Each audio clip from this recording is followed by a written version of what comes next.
Marco didn't go to her apartment for love. He went because she had the files, and Marco didn't trust missing pieces. 2 days before a deal that would fold 3 East Coast ports under his name, his relentlessly precise assistant vanished. When he finally forced the swollen door of her building open, expecting an excuse, the smell of old blood stopped him where he stood. What he found in that narrow, ransacked room didn't just wreck his carefully built world. It made him call every investor in Boston and tell them the deal was dead. The rain had been falling over the city for 3 days straight, turning the streets slick and black under the sodium lights. Marco stood in his tailored charcoal suit at the head of a long mahogany table, listening to his lawyers argue over shipping manifests, and he wasn't hearing a word of it. His attention kept drifting to the empty chair against the wall, the one Norah always sat in, laptop open, keeping time on his meetings the way a metronome keeps time on a song. That chair had been empty for 2 days. "Marco?" Camille Ashworth's voice cut through the room, smooth as poured glass. She sat across from him, her father's empire folded neatly into the leather portfolio in front of her, her nails the same shade of red as the folder. "You're not listening?" "I heard you," Marco said. He hadn't. "The Ashworth stake requires your signature by Thursday morning. My father flies in tonight to finalize it in person. This is not a deal you can be distracted for." Camille's eyes were flat, assessing, the eyes of a woman who had grown up being taught that marriage and merger were the same words spoken in 2 different rooms. She wasn't wrong to expect his focus. She simply didn't understand that his focus had already left the building. "Where's Norah?" Marco said. It wasn't a question so much as a demand aimed at the room in general. His head of security, Devin, shifted in his seat. 2 days now, boss. No calls, no texts. Her phone's been off since Tuesday night. "She has access to every account we run through the Fulton Street warehouse," Marco said quietly. "She has the real ledgers, not the ones we hand to the accountants. If she's turned, we lose everything before the Ashworth ink is even dry." Camille's mouth tightened. "So fire her. Send someone competent to clean up the mess. My father is not going to wait on a missing secretary." "She's not a secretary." Marco's voice dropped, and the room went very still, because everyone at that table had learned what that particular register in his voice meant. "She's the only person outside my blood who's seen the real books. If she's gone, she's either dead or she sold us out. I need to know which before I put my name on anything." He stood. Camille stood faster, blocking his path to the door with the practiced ease of a woman who had never once been told no, and intended to keep it that way. "You would walk out of this room 2 days before my father arrives?" "Yes," Marco said, and walked past her. The rain hit him the second he stepped outside, cold and relentless, running down the collar of his coat as he crossed to the waiting car. Devin slid behind the wheel, glancing at him in the mirror. "Where to?" "Norah's building, Delancey Row." Devin's hands tightened on the wheel. "Boss, Delancey's Kessler territory. We don't have people over there. If we roll up on their streets 2 days before..." "Drive." The car pulled into traffic. Marco stared out the window as the glass towers of the financial district gave way, block by block, to rusted fire escapes and boarded storefronts, the city shedding its good manners the further south they went. He thought about Norah's salary, enough for a doorman building with a view of the river, and then he thought about the address Devin had pulled an hour ago, and the 2 facts didn't sit together in his head no matter how he turned them. He thought about the last time he'd seen her. Monday night, the office empty except for the hum of the copier. She'd been standing at the shredder, feeding in documents 2 at a time, her knuckles pale around the paper. When he asked what she was doing so late, she'd given him a thin smile and said she was cleaning up before the Ashworth signing. He'd noticed, and dismissed, a fading bruise along her collarbone that her blouse hadn't quite covered. He hadn't asked. He had a deal to close. The self-disgust arrived late, the way it always did with him, after the fact, useless, sharp as a blade turned inward. If Kessler had gotten to her, if she'd been made to talk, he would have to end her himself, and the thought sat in his stomach like a swallowed stone, heavy and wrong. He didn't want to hurt Norah. He wanted to shake her, demand to know why she hadn't come to him, why she'd let 2 days of silence answer for her instead. "Here," Marco said as they reached a block of narrow brick buildings hunched together like old men in the rain. He was out of the car before it fully stopped. The lock on her building's front door was already broken, hanging loose on one hinge. That was the first wrong thing. The second was the silence in the stairwell, the kind of silence that comes after something loud has already happened and left. He took the stairs two at a time, Devin a step behind him with a hand under his jacket. Her apartment door was open a crack. Marco pushed it the rest of the way with 2 fingers, and the smell hit him before his eyes adjusted. Copper and antiseptic, and the particular staleness of a room that had been closed up around its own damage. Papers were scattered across the floor, a chair overturned, and in the corner, half hidden behind the couch, Norah. She was alive. He registered that first, the rise and fall of her chest, shallow and fast. Her face was bruised along one side, her lips split, and someone had bound her wrists with electrical cord that had cut into the skin badly enough to bleed. Her eyes opened when his shadow fell over her, unfocused, then sharpening with a kind of disbelief. "Marco!" Her voice was a rasp. "You shouldn't be here. It's not safe. Who did this?" He was already cutting the cord from her wrists with the knife from his boot, his hands steadier than he felt. Kessler's men. They came asking about the real ledgers, the ones that show what you actually move through the Fulton warehouse. I wouldn't give them the passwords. I told them I'd sooner burn the files than hand them over. A weak, humorless laugh escaped her, ending in a wince. "I did burn some of them, actually, in the sink. Very dramatic. You should have called me. They took my phone the first hour." Her eyes were wet now, though her voice stayed level, stubbornly practical, even bleeding on her own floor. "I didn't sell you out, Marco. I know you had to wonder. 2 days of silence, right before the Ashworth signing. I know how that looks." "I know you didn't." And he did know, had known it the second he saw the state of the room, the burned files in the sink, the cord cutting into wrists that had bled rather than give up a password. The doubt he'd carried in the car dissolved into something colder and far more dangerous. Not suspicion now, but purpose. He lifted her carefully, and she made a small sound of pain that went through him like a blade. Devin was already clearing the stairwell ahead of them, weapon out, eyes hard. "Kessler," Marco said, low as they moved. "This was Renzo Kessler." He said. Nora's head lolled against his shoulder, exhaustion pulling at her. "He said you took something from his family a long time ago, before I worked for you. He said this was 30 years overdue." Marco's jaw tightened. He knew exactly what Renzo Kessler believed had been taken from him. A shipping route, a body count, a dead brother that Marco's father had left behind decades before Marco had ever touched a gun of his own. Old blood, old grudges, inherited like bad furniture.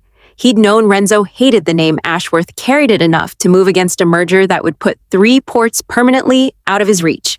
He hadn't expected Renzo to reach for Norah to do it. They got her into the car. Devin drove faster than the rain should have allowed, weaving south toward Marco's estate instead of any hospital that would ask questions the city didn't need answered. Marco held Norah against his side the entire ride, her blood soaking warm through his shirt, and said nothing, because there was nothing to say that wouldn't come out as a promise he intended to keep in blood. Victor, the family's private physician, was waiting at the estate before the car even finished pulling into the drive. Devin had called ahead. He worked over Norah for the better part of an hour in the downstairs guest room, while Marco stood in the doorway, arms crossed, watching every needle, every suture, as if his presence alone could keep her tethered to the room. "She'll heal," Victor said finally, straightening, peeling off bloodied gloves. "The wrist wounds will scar. She's dehydrated, exhausted, but nothing that won't mend with rest." He paused, glancing at Marco with the particular weariness of a man who had patched up this family for 2 decades. "You should sit down before you fall down, Marco. You've been standing in that doorway like a man carved from the same wood as it." Marco didn't sit. He crossed to the bed once Victor left and lowered himself into the chair beside it, watching Norah sleep, the bruise along her jaw stark against the white pillow. He thought about every warning sign he'd waved away over the past weeks, the exhaustion, the bruise she'd blamed on a cabinet door, the extra hour she'd started staying late, and felt the same cold self-disgust return, sharper this time, with nowhere left to go but forward. His phone buzzed, a Boston number. He almost didn't answer it, then did, stepping into the hall. "Marco!" Edmund Ashworth's voice, clipped and impatient. "My daughter tells me you walked out of a signing meeting. I am flying in tonight expecting a deal, not a scavenger hunt for your missing staff." The deal's off, Edmund. Silence on the line, then a short, disbelieving laugh. Excuse me? I said it's off. Something came up that requires my full attention, and I won't be signing anything until it's handled.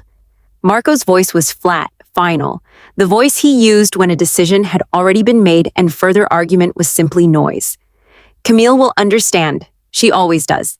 He hung up before Edmund could answer, and didn't feel the loss of it at all. 3 ports, months of negotiation, gone in a sentence, and all he felt was the quiet certainty that he'd finally put his attention where it belonged.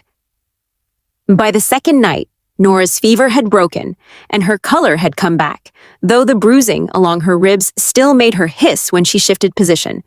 Marco brought her soup himself, which Victor found so alarming he mentioned it twice. You don't have to sit here, Norah said, watching him settle into the chair beside her bed for what had to be the 4th time that day. I have a stack of correspondence on my desk that isn't going to answer itself. Your desk can wait. Since when? Since I nearly buried you instead of marrying someone I don't even like, Marco said, and the words came out rougher than he intended, more honest than he'd planned to be. I called off the Ashworth deal, Norah. I told Edmund to his face it wasn't happening. She went very still. You can't do that. 3 ports, Marco. 18 months of... I did it already. He leaned forward, elbows on his knees, close enough that she could see he wasn't joking, wasn't posturing for anyone's benefit but hers. I spent 2 days thinking you were dead in a building I should have known you couldn't afford, unless something had already gone wrong. I'm not signing my name next to Camille Ashworth's while you're lying here because I didn't ask the right questions 3 weeks ago. You're angry at yourself. I'm angry that I let it get this far, Marco said. I noticed the bruise on your collarbone. I noticed you staying later than you needed to. I told myself it wasn't my business because I had a deal to protect. I was wrong. You were never separate from what I needed to protect. You were the center of it, and I was too busy signing contracts to see it. Nora's throat worked. She looked down at her bandaged wrists, then back up at him, some of the practiced composure she wore like armor finally slipping. I burned the good files, you know, the real ones, the ones that would have ended you if Kessler's men had walked out with them. I stood at my own sink and burned 4 years of your empire's secrets, rather than hand them to a stranger with a gun. I know. Doesn't that scare you? What I know. What I could have given away. It should, Marco admitted. It doesn't, because you didn't give it away. You bled instead. He reached out, brushing his thumb carefully along the uninjured side of her jaw, and felt her breath catch under his hand. Renzo Kessler took something from my father before I was old enough to carry a gun, and he spent 30 years deciding I owed him a debt I never signed for. He came for you to collect it. That ends now.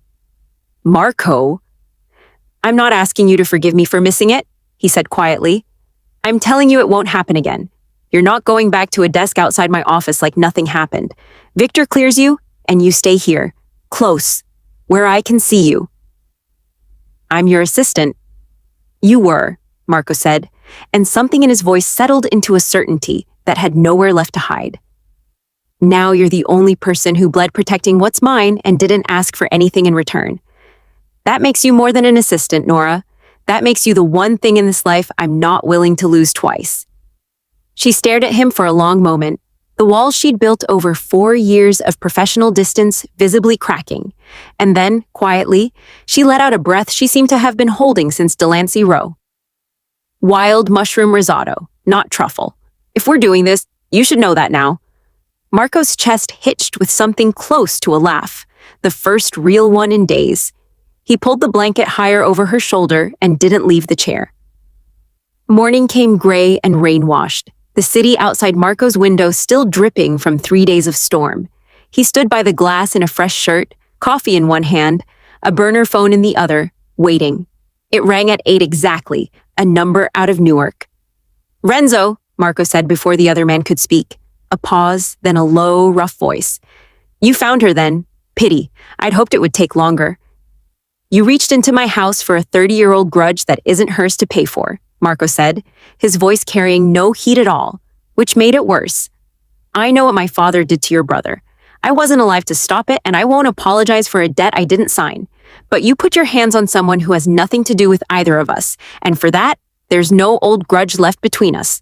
There's only what happens next. You think you frightened me, boy? I think by tonight you'll wish you'd stayed in Newark, Marco said.